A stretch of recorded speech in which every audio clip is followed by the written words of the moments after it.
You're listening to a Rev FM production podcast. Welcome to Pastors Live, the show that discusses things of the Bible and current events for people who love to laugh. And now, the hosts who answer questions with more questions. It's Pastors Dave, Ty, Shane, and the other guy.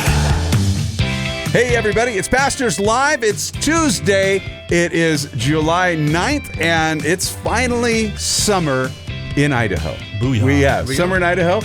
Let us know if it's summer where you are. Pastors Live at the Rev.fm, and let us know your favorite part about summer. What's your favorite part of summer? Pastors Live at the the Rev.fm. Yes, what? Yes, there it is. Yeah, it's great. Yeah, Pastors Live at the Rev.fm. And Gary, it's good to have you here today. Nice to be here. Glad that you're here. Gary Austin, our engineer, our producer. We're so thankful for him. We've got Pastor Joe is here today. Hello. We have Pastor Shane's here today. Shane. Pastor Dave is here. God bless you. Dave. Mr. Baseball. And then we have Mr. Softball over here, or Mr. Wiffle Ball. But we've got the other guy. We got Pastor Ping Steve's here pong today. I'm here.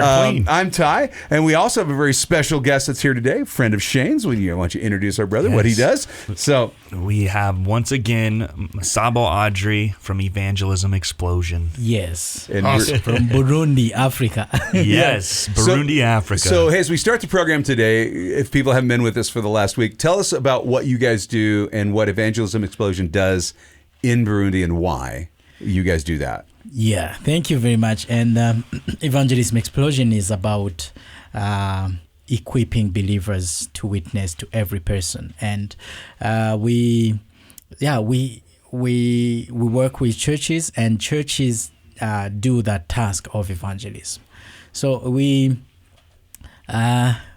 usually say that we have a gospel presentation designed not to be forgotten, but to be easily remembered. Yeah, and we always whenever there's a believer who wants a tip that can help him to witness to someone, it starts by building a good relationship or a good friendship with that one. And that's how you can reach out his heart. And not only building a relationship, but also sharing the gospel clearly. And we use our 5 fingers in sharing the good news. Yeah. And it's easy.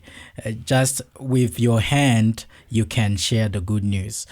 Just with your, this is a thumb. Yep. Yeah. Thumbs up. Got it. Thumbs up. Okay. Yes. Some we usually use it to ask for a ride. Please take me free ride. Yeah, free ride. And this will remind us that heaven is a free gift. It's a free ride. That's good. That's good. Through God's grace, we can reach to heaven. And we can understand that heaven is a free gift if we think about man and this...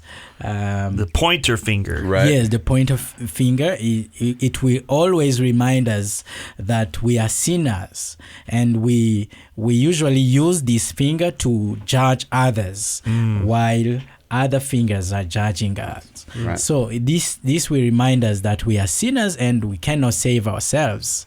And... while many people think they are sinners, but they still believe they will go in heaven, there's another clear point of the Bible that God is not only love, but He's also just. And this is the tallest finger. Your middle finger. Yes, this is the tallest. And it will remind us about a being that is above every being. That's God. And God is not only love, but He's just. He must punish sin. And when He punishes sin, no one will get in heaven because everyone is sinner. The Bible says that we all sinned and fall short of the glory of God. And then there must be another way. And that's not our way, but God's way. And that's through Christ. And this is the ring finger. And this will remind us that about the covenant that we have with God through Christ. So this will remind us about Christ, who is God, fully God and fully man, and who sacrificed himself on the cross to give us the salvation. So how can we reach to that salvation? Through faith. The pinky. Yes, this is the smallest. This is the smallest. And what is amazing about faith is that our faith doesn't have to be big in order to be effective. Just a mustard seed, the faith that is on the side of the size of a mustard seed is enough. So this finger will remind us about faith. So these are five points of the gospel presentation that we share with others. And when you have explained very well those steps, it's time to lead someone, to invite him to receive Christ through faith. And then, I love what you said. Awesome. It's simple. That's great. You guys need to do that tonight, by the way. But we'll talk about that later. But the issue is, like, it's so simple. But I love what you said. It starts with relationships. Yes, it starts with being in somebody's space, in somebody's circle, in that area that you can really speak into their lives. Yes. And because it's one thing to come and throw the gospel at them, it's another thing for them to be in a relationship with you where they trust you, they know your intentions are pure. Yes. And then you bring that message. I love this. I love that. That is free ride, baby. That's awesome. I really appreciate that. That's good. That's what Pastor Shane was doing in Africa. He was explaining those 5 points. Yes. Trained up and then went out, right? It's like, well, I love the ring finger, because you think about that. That is our covenant relationship with God. And I love that, because covenant relationship is very important. Because when we talk about it's not about, and guys, we've all experienced this, there's a difference between knowing about God and maybe attending church and then being in covenant and in relationship with God, which is transformative, because that's what we want. We don't want to know about God. We actually want to follow him in a transformative, sanctifying relationship.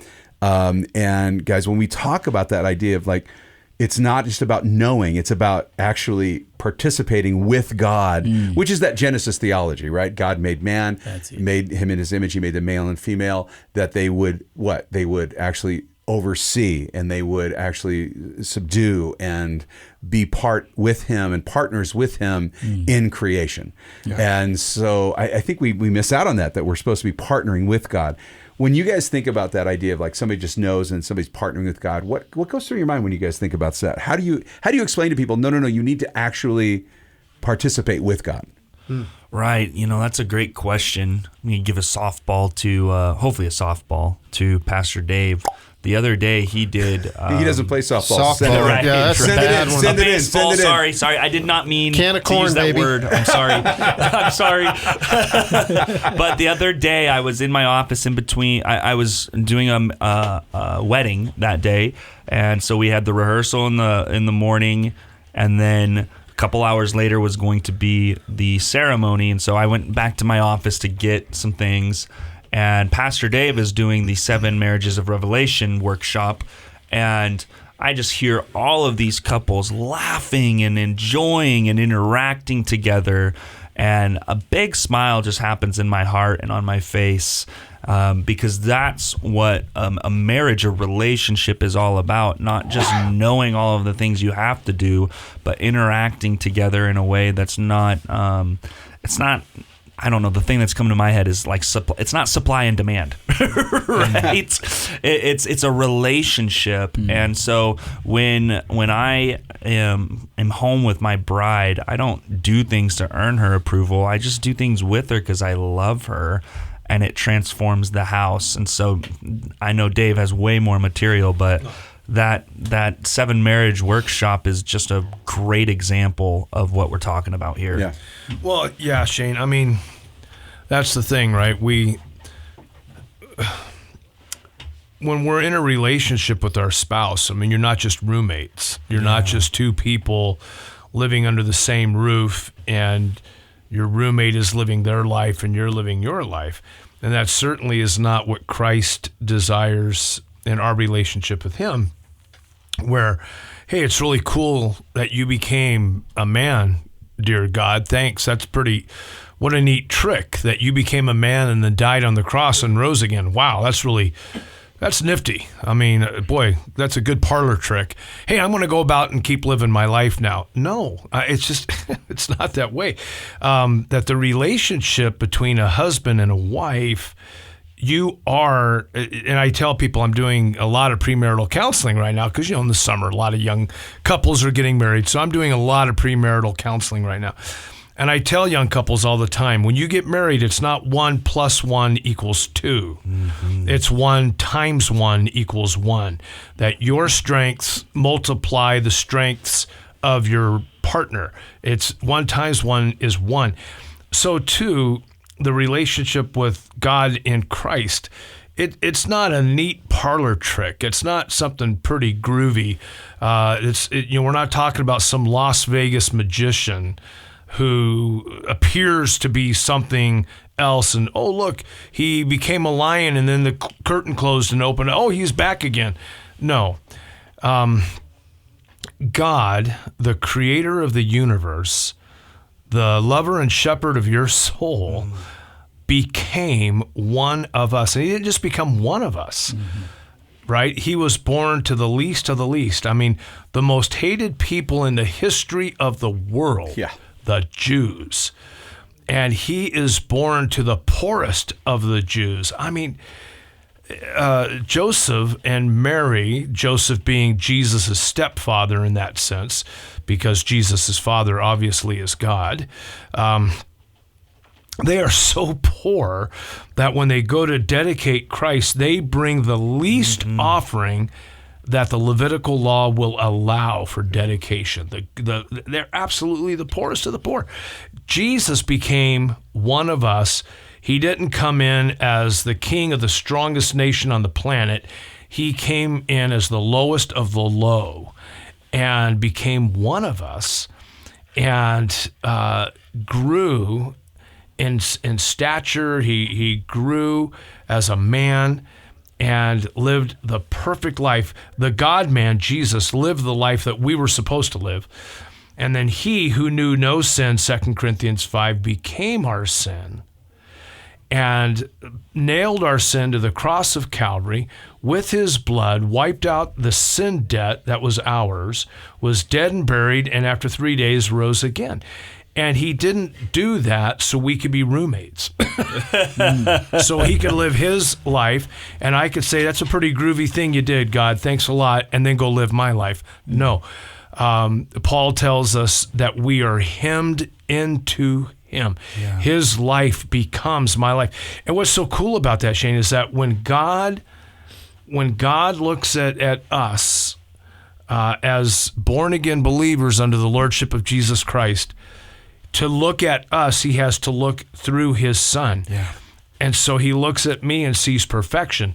I look in the mirror and I tell that guy in the mirror, hey, you're a crumb bum. I mean, you're a dirty dog, man.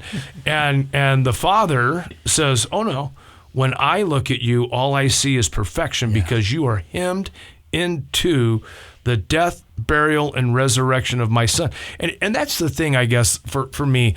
I just can't imagine anybody hearing that. It's just hard to imagine hearing that and saying, it's a fairy tale and I want nothing to do with it. I think, holy moly, the God of creation, the God who created, Jesus himself called himself the origin of creation. He loves you so much. He could easily have said, you know what, you're right. You are a crumb bum. You are a dirty dog.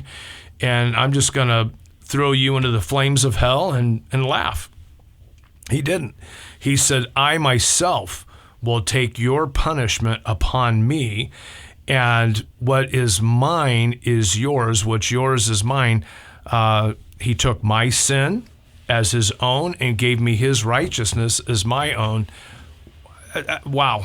Yeah. That's relationship. Yeah. Right? So when Sylvia and I got married, when you and Gabrielle got married, what was yours became hers. What was hers became yours. And just like God does for us, I gave Sylvia a new name. She took my name, and we became one. It wasn't we came together and became two. Sylvia and Dave became one. That's why it's one word, right? You always say it's Ty and Lori, right? Joe and Janet, Dave and Sylvia. It's like Steve and Jen. It's like it becomes one name because you're Gary one. Carey. There you go. That's right. Well, I mean, and I think there's some beauty to that. You know, we joke around about like you kind of like couples have like nicknames, right? Mm-hmm. Like if you think about Shane and Gabby, Sabby, right? So yeah. I like the other. I did not say you were shabby. I want to go on record as saying that was Ty. That was your pastor. That joke was not too shabby, man. Yeah, thank you. I appreciate that. Thank you. I was working that one. I was working up to that one. It would be Dave Leah. Yeah. What I think too that it is really important though when you think about being in relationship with God, a relationship, and Dave, I love all those things that you're sharing because I think it's like, I don't know about my wife, right? That's like one guy who lives in. That's like a guy who's married who lives in New York and his wife lives in L.A.